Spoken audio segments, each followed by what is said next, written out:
Note of dissent এটা এখন বাংলাদেশের রাজনীতিতে অত্যন্ত টক অফ দ্য টাউন বলা যায়। এই নোট অফ ডিসেন্ট আপনারা জানেন যে সংস্কার কমিশনে সকল রাজনৈতিক দল গিয়েছেন।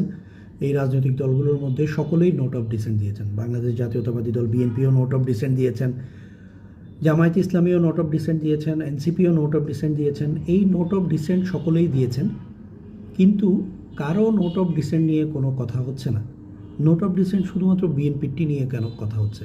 কারণ হচ্ছে ক্ষমতায় আসলে বিএনপিই আসবে, এটি জামায়াত ইসলামীও বিশ্বাস করে, এটি এনসিপিও বিশ্বাস করে, আর বাংলাদেশের বাস্তবতাও তাই।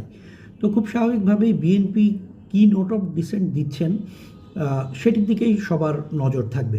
কিন্তু এই নোট অফ ডিসেন্ট দিয়ে বিএনপি জুলাই বিপ্লবের বিরোধিতা করছে, এই যে একটি ন্যারেটিভ আবার বিল্ড আপ হচ্ছে, ঠিক আওয়ামী লীগের 1971 সালে মুক্তিযুদ্ধের সপক্ষের ন্যারেটিভের মতো। আওয়ামী লীগ ছাড়া বাংলাদেশে আর কেউ মুক্তিযুদ্ধের পক্ষে নাই।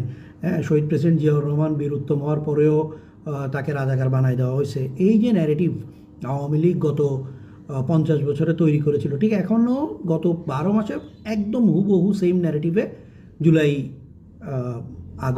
জুলাইয়ের যেই বিপ্লব সেটিতে সব কিছু করেছেন এনসিপি এবং জামায়াত, আর বাকি সবাই এটার বিরোধিতা করছে। ব্যাপারগুলো এভাবেই এনসিপি এবং জামায়াত তৈরি করছে।